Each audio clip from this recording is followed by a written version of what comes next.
آزادی اس کا نام نہیں ہے کہ ایئر ہوسٹس بن کے 300 مسافروں کی 8 گھنٹے خدمت کرے، ہر ہوسناک نظر اس کا طواف کرے، کوئی اس کو کسی نظر سے دیکھے، کوئی کسی نظر سے دیکھے، کبھی کسی سے ٹکرائے، کبھی کسی سے ٹکرائے۔ یہ آزادی ہے، یہ آزادی ہے۔ ہمارا آسٹریلیا سے سفر ہو رہا تھا، سنگاپور 8 گھنٹے کی مسلسل فلائٹ تھی۔ بڑا جمبو جہاز، اور وہ لڑکیاں ادھر بھاگ رہی ادھر بھاگ رہی۔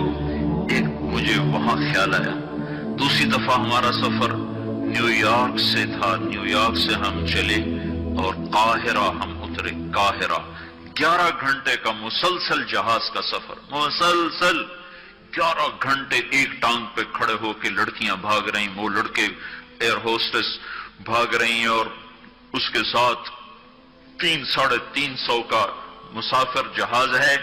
ہر نظر ان کو طواف بھی کرتی ہے، بلاتی بھی ہے، پکارتی بھی ہے۔ اور ایک لڑکی گھر بیٹھ کر اپنے خاوند کی خدمت کرتی ہے، اپنے بچوں کو پالتی ہے، اور اس کا خاوند اس کو باہر سے کما کے لا کے دیتا ہے اور اسے گھر میں عزت کے ساتھ رکھتا ہے۔ اس کا نام غلامی رکھا، اس کا نام آزادی رکھا۔ ہوٹل میں وہ چائے سرو کر رہی ہے، یہ آزادی ہے۔ اور وہ کاؤنٹر پہ جنرل سٹور پر 8 گھنٹے کھڑے ہو کر وہ سارا دن تھکن سے چور ہو جاتی ہے، پھر اس نے گھر جا کے کھانا خود تیار کرنا ہے۔ وہ گھر میں اس کا خاوند کوئی نہیں بیٹھا، وہ بوائے فرینڈ ہے، وہ آج اس کے ساتھ ہے، کل کسی اور کے ساتھ ہوگا۔ ایک ڈرامہ رائٹر تھے اشفاق احمد خان رحمت اللہ علیہ، میری ان سے اچھی دوستی تھی۔ تو جب ایک دفعہ ہماری ان سے ملاقات ہوئی، جنید جمشید نے ان دنوں تازہ تازہ گانا چھوڑا تھا، توبہ کی تھی، تو وہ ابرار مجھے ملنے کے لیے، ابرار جو آج کل گانے کا تھا، وہ مجھے ملنے کے لیے آئے۔ تو ہم ایک گھر میں تھے، تو وہ اشفاق صاحب کہنے لگے کہ میں اس تبلیغ کے کام سے متاثر ہوا انگلینڈ میں، کہ ہم ایک پارک میں بیٹھے تھے، ایک جماعت آئی تبلیغ والوں کی، انہوں نے آ کے مغرب کی اذان دی، نماز شروع کر دی۔ 15-16 لڑکیاں وہاں کھڑی تھی۔ ایک نماز ختم ہوئی تو لڑکیاں آگے بڑھی، تو میں نے اپنی بیوی سے کہا چلو ہم بھی چل کے سنیں یہ کیا کہتے ہیں۔ تو جب وہ پہنچے ہم وہاں، تو وہ لڑکی نماز پڑھانے والے سے کہہ رہی تھی آپ انگلش جانتے ہیں؟ اس نے کہا جانتا ہوں۔ کہا آپ نے کیا کیا ہے؟ کہا ہم نے عبادت کی ہے۔ اس لڑکی نے کہا آج تو اتوار نہیں۔ انہوں نے کہا ہم دن میں 5 دفعہ پڑھتے ہیں، 5 دفعہ۔ مجھے نہیں پتا ان بچیوں میں کتنی ہیں جو 5 دفعہ نماز پڑھتی ہیں، شاید کم ہی ہوں گی۔ اللہ کرے تم سب کو یہ دولت نصیب ہو جائے۔ یاد رکھنا، سجدوں میں سر رکھے بغیر نہ کبھی کسی نے اللہ کو پایا نہ پا سکتا ہے، اور سجدوں میں آنسو بہائے بغیر نہ کبھی کسی نے دل کی دولت کو سمیٹا ہے، نہ کوئی سمیٹ سکتا ہے۔ یہ دل کا چین و سکون میرے اللہ کی قسم پیشانی کو زمین پر رگڑنے میں ہے، اور اس پیشانی پر آنسو بہانے میں ہے۔ باتوں سے بات نکل آتی ہے۔ جنید جمشید 1997 میں سب سے پہلے مجھے ملا، مجھ سے کہنے لگا مولوی صاحب، ایک پاکستانی جس گلیمر کو خوابوں میں دیکھتا ہے، جس زندگی کا خواب دیکھتا ہے، وہ زندگی مجھے حاصل ہے۔ میرے پاس دولت بھی ہے، عزت بھی ہے، شہرت بھی ہے، چاروں طرف میری زندگی رقص کرتی ہے، لیکن اس کے باوجود میرے اندر اندھیرا ہے، خلا ہے۔ میں اس کے الفاظ بڑے خوبصورت، کہنے لگا میں وہ کشتی ہوں جس کا کوئی ساحل نہیں۔ اللہ اکبر۔ یہ کیا وجہ ہے؟ مجھ سے کہنا کہ یہ کیا وجہ ہے، ایسا کیوں ہے؟ میری تو ہر خواہش مجھے حاصل ہے۔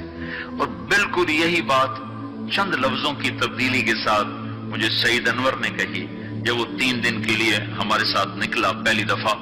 مجھ سے کہنے لگا میں یہ سوچا کرتا تھا عزت، دولت اور شہرت یہ میری زندگی کا مقصد ہے، صرف 22 سال میں مجھے سب کچھ مل گیا، عزت بھی، دولت بھی، شہرت بھی، لیکن دل اسی طرح پریشان۔ 100 بار چمن مہکا، 100 بار بہار آئی، دنیا کی وہی رونق، دل کی وہی تنہائی، تو رونق بھی ہے، بہار بھی ہے، پھر دل کیوں اداس ہے، پھر دل کیوں پریشان و غمگین ہے؟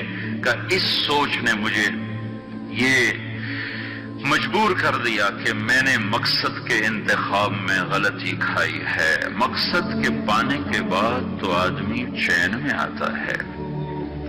مجھے اگر عزت، دولت، شہرت میرا مقصد ہے، مجھے مل چکا ہے، پھر مجھے چین کیوں نہیں، پھر مجھے سکون کیوں نہیں؟ تو مجھے پتا چلا کہ نہیں، مقصد زندگی کچھ اور ہے۔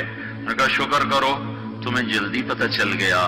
بعضے تو زندگی گزار جاتے ہیں اور انہیں موت تک نہیں ہوش رہتا کہ میں کیوں آیا تھا اور میرا کیا مقصد تھا۔ جو لوٹ آئیں کچھ کہنا نہیں، بس دیکھنا انہیں غور سے، جنہیں منزلوں پہ خبر ہوئی کہ یہ راستہ کوئی اور تھا۔ چل چل تھک گئے، جب آگے پہنچے تو دیکھو غلط جگہ آ گئے۔ واپس مڑنے کا وقت ختم ہو چکا ہے، شام ہو چکی ہے، اندھیرے چھا چکے ہیں، اب واپس مڑنے کا راستہ نہیں ہے۔ شکر کرو کہ اللہ تعالیٰ نے ہمیں ایمان کی دولت عطا فرمائی، اور تم 22 سال کی، تم جلدی 30 برس کی عمر میں ہی تمہیں ہوش آ گیا کہ نہیں میری زندگی کا مقصد کوئی اور ہے۔ اس نوجوان نے کہا ہم دن میں 5 نمازیں پڑھتے ہیں۔ اس لڑکی نے کہا یہ تو بہت زیادہ ہے۔ اس نوجوان نے کہا، لمبی خیر بات ہو جائے گی، آخری بات بتاتا ہوں۔ تو جب وہ بات ختم ہو گئی تو اس لڑکی نے آگے ہاتھ بڑھایا کہ اچھا خدا حافظ۔ تو اس نوجوان نے کہا میں آپ کو یہ ہاتھ نہیں لگا سکتا۔ اس لڑکی نے کہا کیوں؟ کہ یہ ہاتھ میری بیوی کی امانت ہے، یہ صرف اسی کو چھو سکتا ہے اور کسی کو نہیں چھو سکتا۔ تو لڑکی کھڑی تھی، اس کی چیخ نکلی اور زمین پہ گر گئی اور اس کی ہچکیاں لگ گئی اور وہ پھوٹ پھوٹ کے رونے لگی اور کہنے لگی وہ لڑکی کتنی خوش قسمت ہے جس کے تم خامند ہو، کاش یورپ کے مرد بھی ایسے ہوتے۔ اور روتی ہوئی، آنسو بہاتی ہوئی اٹھ کے چل دی۔ تو اشفاق مرحوم کہنے لگے میں نے اپنی بیوی سے کہا بانو آج وہ تبلیغ ہوئی ہے کہ لاکھوں کتابیں چھپ کر بھی وہ پیغام نہ پہنچتا جو یہ لڑکا اپنے عمل سے پہنچا گیا۔ تو ہمیں ایک زندگی کا میرے عزیزوں مقصد ملا ہے، اللہ ہماری منزل ہے، ہم اللہ کو سامنے رکھ کے زندگی گزارنے والے ہیں، ہم آزاد نہیں۔ کہیں ایسا نہ ہو کہ میرا اللہ کہہ دے وَامْتَازُوا الْيَوْمَ أَيُّهَا الْمُجْرِمُونَ، ان کو الگ کر دو اور مجرموں کی صف میں کھڑا کر دو، تو پھر کوئی حال نہ ہوگا۔ ہائے اللہ کے نبی نے کہا کتنی عورتیں ہوں گی جن کو سر کے بالوں سے فرشتے پکڑ کے گھسیٹ رہے ہوں گے اور وہ کہیں گی ہائے ہمیں بچا لو، ہائے ہمیں بچا لو۔ اور کتنے مرد ہوں گے جن کے جبڑوں میں ہاتھ ڈال کر فرشتے ان کو گھسیٹ رہے ہوں گے، وہ کہیں گے ہائے ہمیں بچا لو، ہائے ہمیں بچا لو۔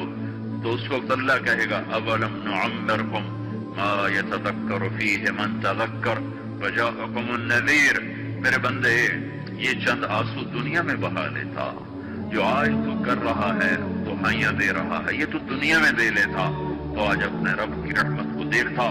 تجھے بتانے والے بھی آئے تھے، تمہیں سمجھانے والے بھی آئے تھے، لیکن تو مذاق اڑاتا رہا، تو ان کے ساتھ مستیاں کرتا رہا۔